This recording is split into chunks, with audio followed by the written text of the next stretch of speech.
Now, if David is back in charge, what typically happens in those circumstances is that it is time to render justice, so to speak, and to get rid of those traitors. And so that's the question on some people's minds, like, okay, should we bring David back? He's been good to us in the past, but we kind of betrayed him. What should we do here? So that's what they're arguing about. Verse 11. Then King David sent Zadok and Abiathar, the priests, to say to the elders of Judah, "Why are you the last ones to welcome back the king into his palace? For I've heard that all Israel is ready. You are my relatives, my own tribe, my own flesh and blood. So why are you the last ones to welcome back the king?" So he's sending this message to Judah. Remember, David is from the tribe of Judah. That's the place where he was first anointed, or received as king. Of course, the place where he's first anointed was by Samuel as a boy, but I'm talking about officially, as far as everybody else is concerned. He was anointed and crowned in Judah, made king over Judah before the rest of Israel. So, of course, you guys should be the first ones excited to welcome me back. Where are you? Verse 13. And David told them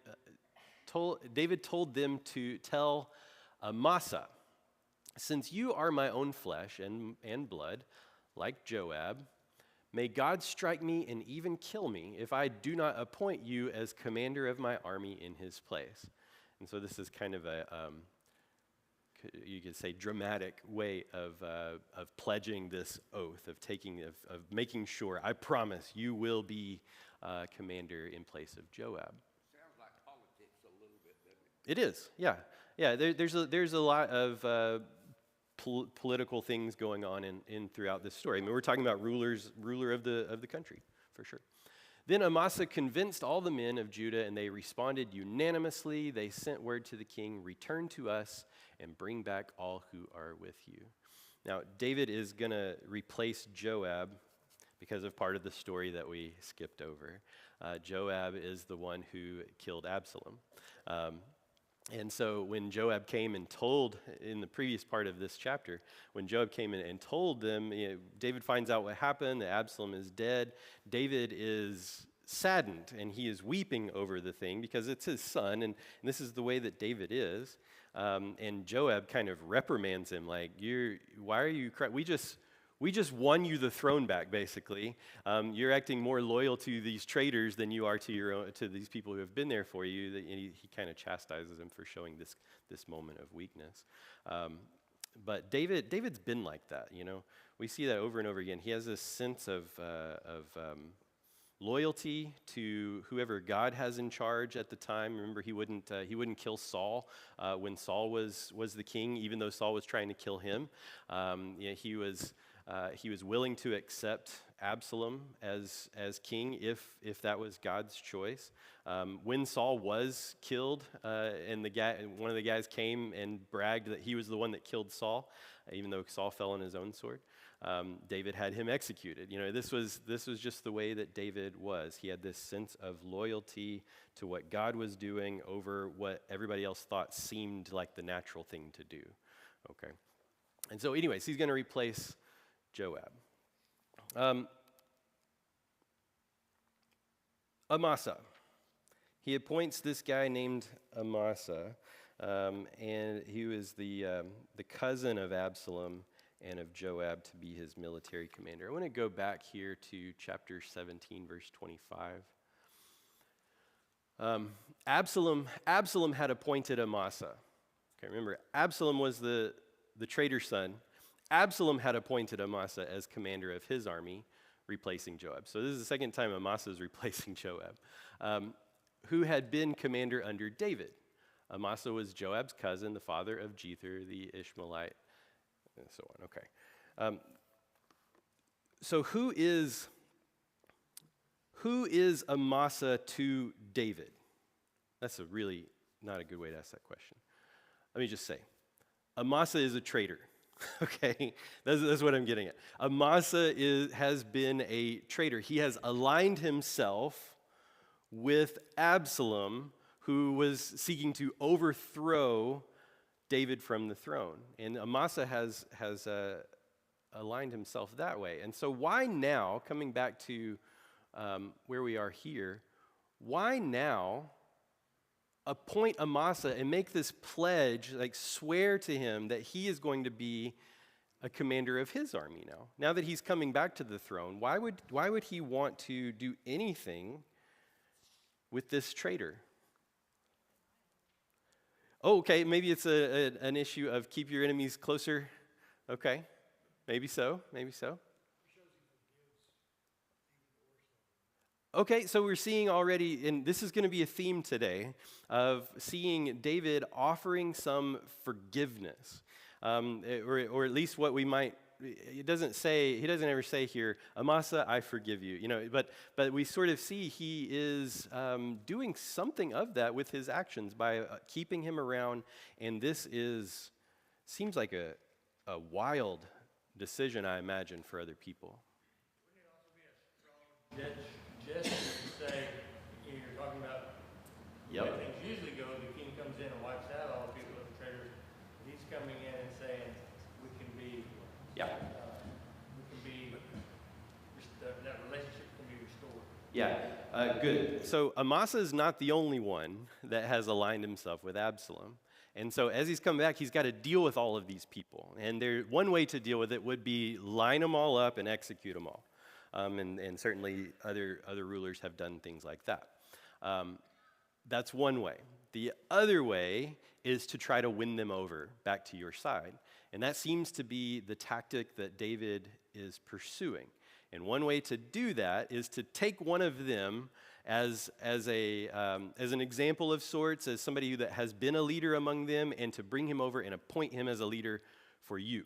And so it is a gesture in that way towards those people to say, look, we don't have to be enemies.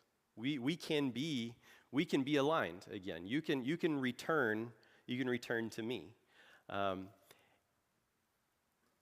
And I think that in that kind of gesture, this is another one of those examples of where we see a glimpse of that heart of David that is the man after God's own heart, who, seeing people that have betrayed him, is willing to say, you can return and be with me again. That is our story with our God, right? That we are people who are part of sinful rebellion. We have turned our back on God in many different ways, and I'm speaking of humanity in broad strokes at this point. But we have turned our back on God in many ways. But God says to us, "You can return. You can be on my side once again." And that is the idea of forgiveness that we're seeing here play out. Okay. Did I get all the way through 14? Yes, I did. Okay. All right, let's...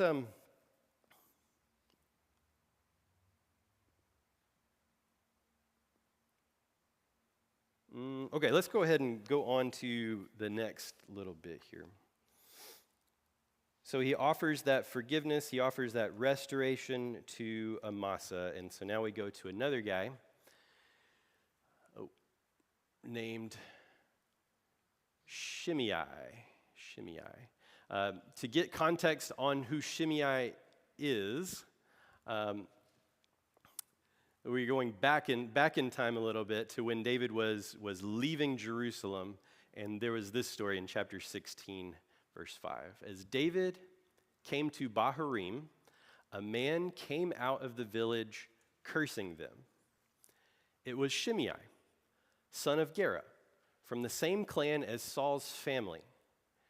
So to pause there and understand why he's going to do what he's doing. He's from Saul's clan. From his perspective, David is somebody who took over stole the kingdom away from his tribe, right? If Saul's line had continued, it was his tribe that would be the ones that were the most prominent, the most in charge of things. And so he sees David this way. And now David is kind of in a disgraced position, and he's like, yeah, I knew you were a scoundrel. Get out of here. That's the kind of thing. So he throws stones at the king and the king's officers and all the mighty warriors who surrounded him. Get out of here, you murderer, you scoundrel, he shouted at David. The Lord is paying you back for all the bloodshed in Saul's clan. You stole his throne, and now the Lord is giving it to your son Absalom. At last, you will taste some of your own medicine, for you are a murderer. Okay, see, this is the kind of attitude we have here, and you can kind of see. Even if you can disagree with him, but you can see where he's coming from. You can see how he thinks that. Somebody else says, "Why should this dead dog curse my lord the king?" That's a good loyal soldier right there. Abishai, son of Zeruiah, demanded, "Let me go over and cut off his head." "No," the king said. "Who asked your opinion, you sons of Zeruiah? If the Lord has told him to curse me, who are you to stop him?" You see this recurring thing with David. He is always deferring, or most of the time deferring, to what the Lord might be up to in this situation. Then David said to Abishai and to all his servants, "My own son is trying to kill me. Doesn't this relative of Saul have even more reason to do so? Leave him alone. Let him curse, for the Lord has told him to do it. And perhaps the Lord will see that I am being wronged and will bless me because of these curses today." So David and his men continued down the road. Shimei kept pace with them on a nearby hillside, cursing and throwing stones and dirt at David. So this is the guy. That's all backstory for what happens next, coming back to where we are in chapter 19. So now David has been chased out. That's been one of the guys that's happened, and now he's coming back. And now what to do about this guy? So the king started back to Jerusalem. When he arrived at the Jordan River, the people of Judah came to Gilgal to meet him and escort him across the river. Shimei, son of Gera, the man from Bahurim in Benjamin, hurried across with the men of Judah to welcome King David. 1,000 other men from the tribe of Benjamin were with him, including Ziba, the chief servant of the house of Saul, and Ziba's 15 sons and 20 servants. They rushed down to the Jordan to meet the king. They crossed the shallows of the Jordan to bring the king's household across the river, helping him in every way they could. As the king was about to cross the river, Shimei fell down before him. Okay. We'll go on in just a second. But imagine you're Shimei, hearing, you know what you've done in the past, you know what you've said to David of all people. And you hear now Absalom's dead, David's coming back, and you're like wondering, what should I do? What are your options?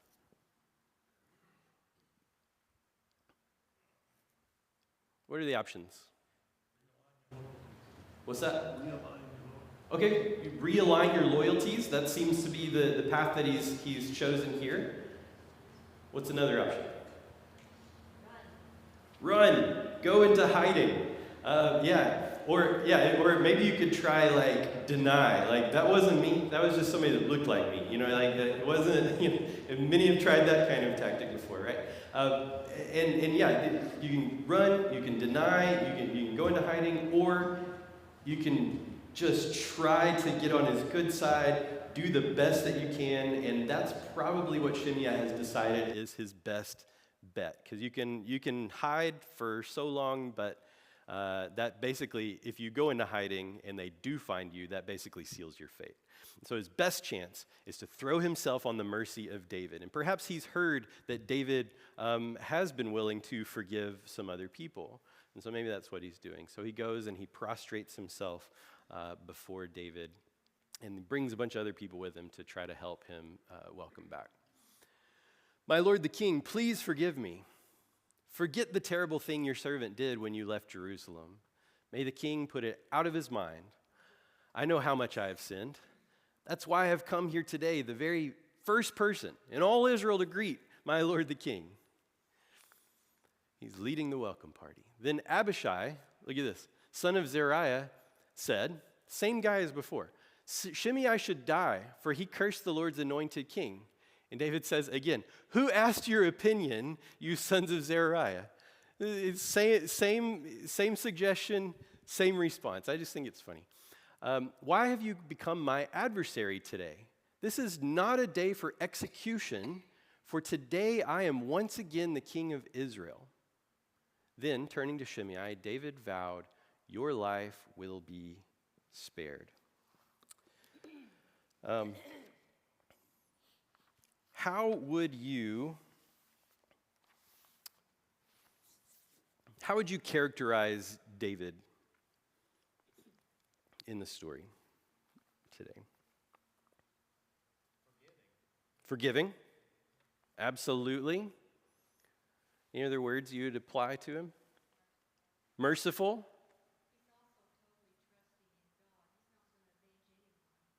Okay. Yeah. He's trusting, he's wise. Yeah. He's exercised. Why is this wise? Unifying, yes, unifying. And maybe that's an answer to the question. Why it's a wise thing to do is that it brings about, hopefully, some unity as he's seeking to restore things, not to further division, right? He could come in and double down. He could try to annihilate everybody that sided with Absalom, but what if he misses some people? And what if those people then decide, wow, David just revealed his true colors. I sided with Absalom before because, it seemed like he was the one to go with, but now I'm really against David. So it could really spiral in that sense. And so, yeah. You think about it, they say David was a man after God's own heart. People had the same reaction when Jesus came. Yeah. He's here to destroy everybody who's against him. He's here to, and he said, I'm not here to destroy. Yeah. And David's doing the same thing. Awesome. Yeah. Great. And so, yeah, you can think about Jesus. I think of John 3:17 when he said he didn't come to condemn the world, but that the world might be saved through him. And we see a reflection of that and a foreshadowing of that kind of thing in David and coming back to his kingdom and then deciding that he is not there to just condemn, but he's there to restore things, to make things better.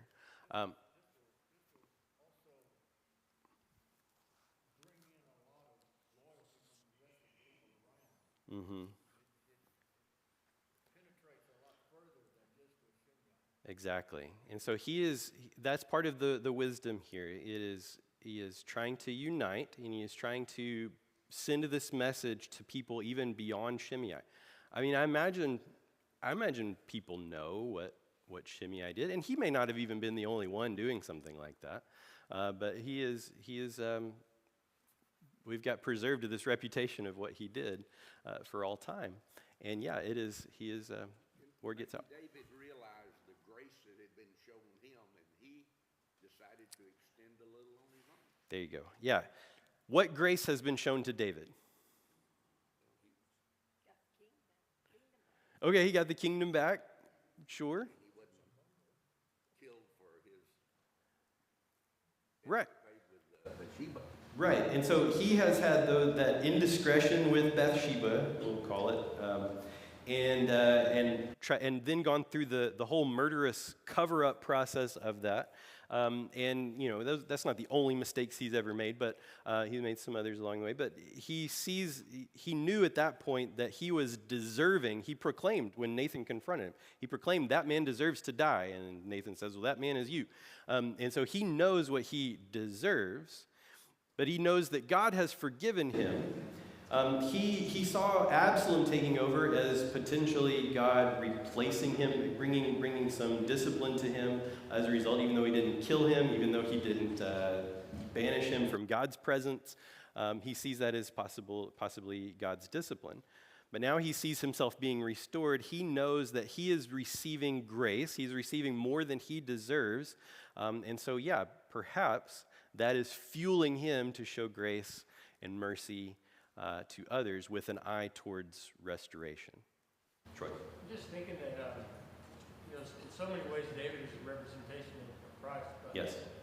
Christ tells the parable about the merciful, the king that forgives the servants, and then the servant goes out and captures, so David is the correct picture of that. He's one who's not falling prey to that temptation. He's being forgiving as he was forgiven, instead of like the parable that Jesus told. Yeah, he is showing that kind of forgiveness. That is interesting to reflect on that story that Jesus tells. If you didn't hear, he's talking about the parable of the servant that is forgiven a debt and then goes out and refuses to forgive a much smaller debt to somebody else. And so we see David as a foreshadowing of the Messiah to come. This point, David is a Messiah. He's an anointed one, but he is a foreshadowing of the Messiah that is to come in Jesus. But he shows us some of these things along the way. He forgives in a way that is difficult, should we say? I mean, I think that many of us, all of us, and I don't know that this was easy for David. I think that this was probably challenging as well, even though he knows it's the right thing to do. Sometimes it's just not easy to forgive. Right. Yeah, it's not easy to forgive. And what makes forgiving hard? That seemed like a Memories. yeah. You still have the memories. Yeah. You can, and so we have those memories kind of cause us to relive what happened to us in many ways, and the wounds can become fresh again. Yes? Think of that song, I feel like the one losing. Yeah. Yeah, forgiving feels like losing. Yeah. Yeah. Feels like you're letting the other person have it. Right. Get the upper hand. You Yeah. suppose Abe Lincoln read these stories the way he chose to deal with the South after the war? He had a very forgiving spirit. Yeah. And would reconstruction have been easier with somebody with his intellect and attitude had he not been assassinated? Yeah. Yeah, I mean, this offers an example that is something we can learn from through time, that other leaders should have learned from, that we should learn from, even though we aren't like royalty over a nation or something. We can see how big this is, and the choice that David makes here, this time making good choices, making the choices that reflect the heart of God. And we can think about how can we become forgiving like that. Now I will say, like when it comes to Shimei, I can't remember if I put this up here or not. I did not. Okay, we'll come back to that. There is, Shimei shows up again later on in the reign of Solomon, David's son. And in fact, before David dies, he advises Solomon on some things, and Shimei is one that David mentions to Solomon and says, basically, watch out for this guy because what he has done in the past. And so David doesn't forget that there is a risk there, okay? He forgives and restores Shimei, but he still remembers where that weakness is, and he uses wisdom in how to approach that in the future. And so that's an important thing that I think that we can learn from, is that we might have people that are very hurtful in our lives at times. We might have people that are even, we could apply the word toxic to in the relationship, that they hurt, and then they hurt, and they keep coming back, and we don't know how to stop that, and it's kind of it can be, if not physical, then emotional kinds of abuse, and that kind of thing. And we can forgive, but that doesn't mean that we erase the memory and just let go of all wisdom going forward. And so we still use wisdom in how to approach that relationship, knowing what they have revealed about themselves and what their tendencies are, that informs us on how we interact with them in the future. And so we can forgive and still use wisdom in how we approach that down the road. And so that's why David advises Solomon to watch out for Shimei. Now, it's another story, but when Solomon takes him up on that, and he confines Shimei to Jerusalem. He says, you can build a house in Jerusalem, but you're staying there. If you so much as step foot outside of the city, then I'm going to kill you. This is basically what Solomon says. And Shimei says, that sounds fair to me. And so Shimei stays home for a while, but then something happens and he decides to leave the city, and Solomon finds out, and he is executed. And so, anyways, that's how it unfolds for Shimei down the road. And so he forgives, but he doesn't forget in the right kind of way, I think. I think David says something there that he knows where this guy stands, and he says it's not the day for executions. So Yeah. he knew when he said that, he's like, the probability is this guy's gonna. There may be in a the time future, coming, yeah. But right now, it's not the time. Let's not sully the celebration. Yeah. Okay. Going forward, now we're going to talk about Mephibosheth. Before we go back and read that in chapter 16, who is Mephibosheth? Yeah, this says right here. Yeah, Saul's grandson. And so he's like, I can't remember if we talked about it in this class or not. When David takes in Mephibosheth, he has a messed up feet or something like that. He's not able to really care for himself all that well, and he is crippled in his legs or in his feet. And so he invites him to, basically he takes care of him in the palace. He eats at the king's table, that kind of thing. So now when David is sort of forced to leave Jerusalem, David's already left, and this happens in chapter 16. He says to Ziba, who's supposed to be watching out for this, "Where is Mephibosheth, Saul's grandson?" And the king asked him, and he said, "Well, he stayed in Jerusalem." He said, "Today I will get back the kingdom of my grandfather Saul." So this is the information that David's been given. Like he's taking care of Mephibosheth all this time, and now that David's leaving, what, Mephibosheth is going to stay behind and say stuff like this? So this is my moment to take back the kingdom for Saul. Well, that's what's in David's mind. So now we come back to chapter 19. Now Mephibosheth, Saul's grandson, came down from Jerusalem to meet the king. He had not cared for his feet, or trimmed his beard, or washed his clothes since the day the king left Jerusalem. So, yeah. "Why didn't you come with me, Mephibosheth?" the king asked him. And so that's the question, like, what? I heard this about you. Why did you stay behind? Why did you betray me this way? Mephibosheth replied, "My lord the king, betray me this way." Mephibosheth replied, "My lord the king, my servant Ziba deceived me." Remember, Ziba's the one that told David that Mephibosheth had chosen to stay back. "I told him, 'Saddle my donkey so I can go with the king, for as you know, I am crippled.' Ziba has slandered me by saying that I refused to come. But I know that my lord the king is like an angel of God, so do what you think is best." So he claims, "I wanted to come. Ziba didn't help me. He lied to me.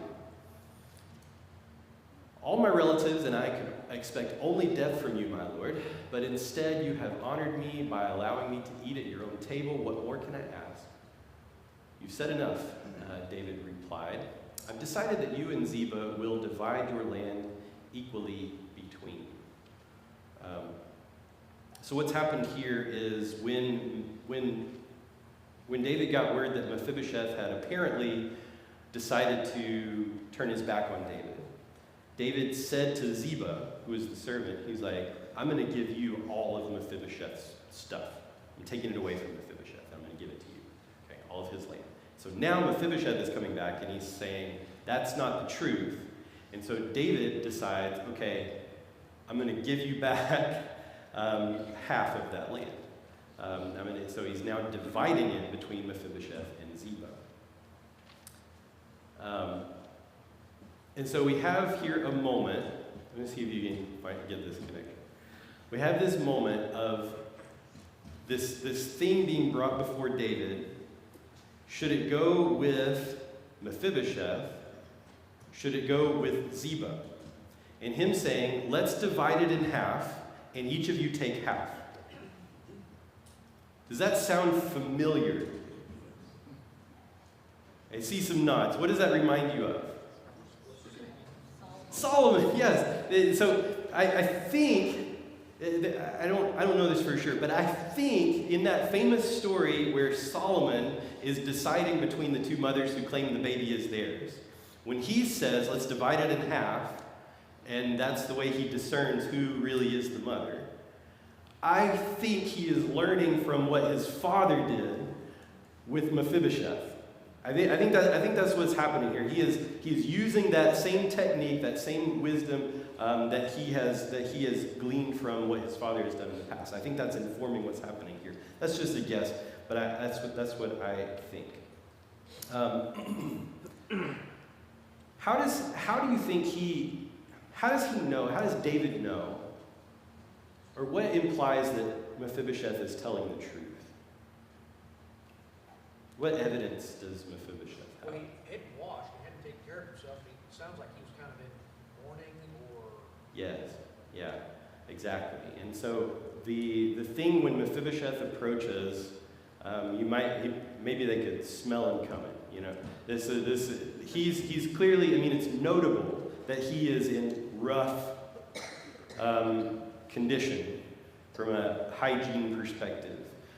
He is not taking care of himself, and you can't just hear that the king is coming back and decide that day to let your beard grow out.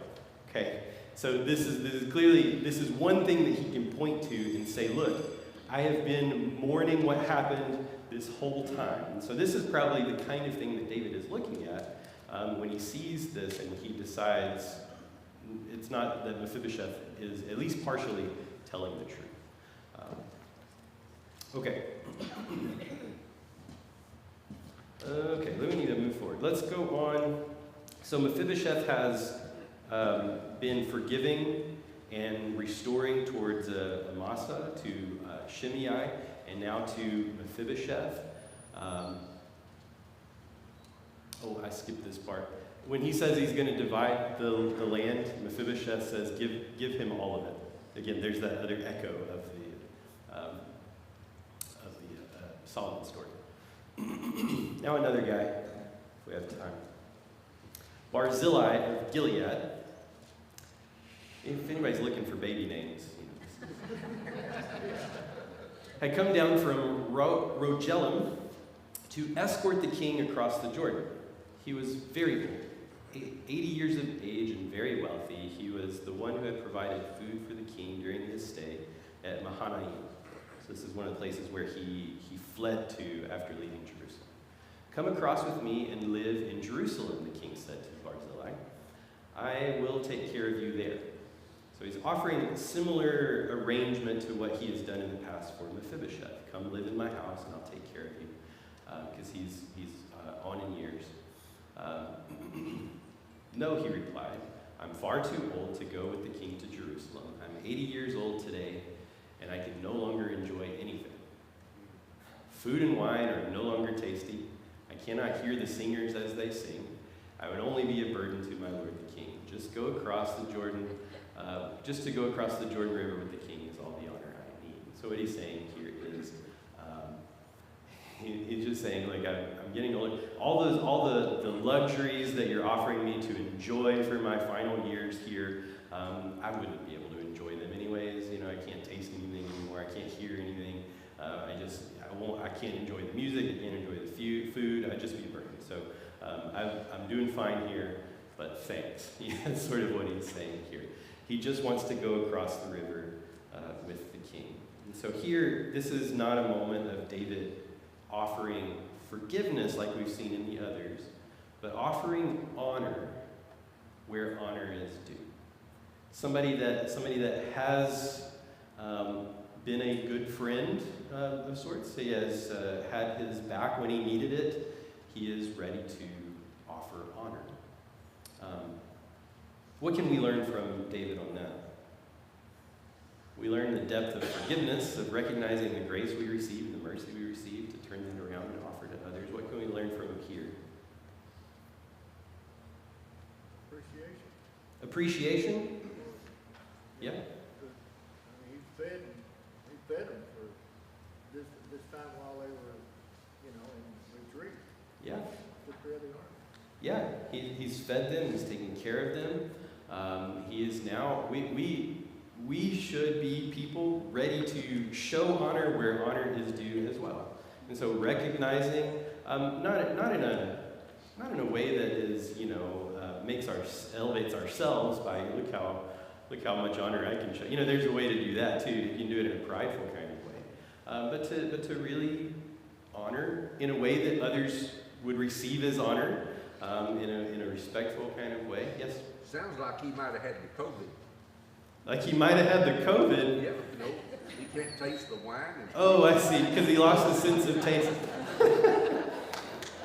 Man, it's been around for a while, hasn't it? I didn't know. Yeah. And so, yeah, we can learn to honor as well. Now, I'm going to skip through this because we're running out of time. He says, why don't you pass on this honor to what we think is probably his son, Kimham. Again, if you're looking for names. Kimham. And so David says, that'll be good. We'll bring him. I'll take care of him. On to verse 41. Well, there's some context here needed. All the troops of Judah and half the troops of Israel escorted the king on his way. So there's kind of an imbalance here. And so it kind of creates this a little bit of tension between those two groups here. And they start arguing in verse 41. All the men of Israel complained to the king. The men of Judah stole the king and didn't give us the honor of helping take you, your household, all your men across the Jordan. I wanted to do it. You hear kind of the childishness in here because they're starting to recognize, oh, he's giving out honors, right? So we want to be the ones that are seen as helping him the most, and they start to argue about all of that. Okay, we don't have time to really say anything more about that because we're out of time in the class, but thank you guys for the conversation. Next week, we're going to actually finish up this class in chapter 23 and 24. So we'll continue this next time. Thank you very much.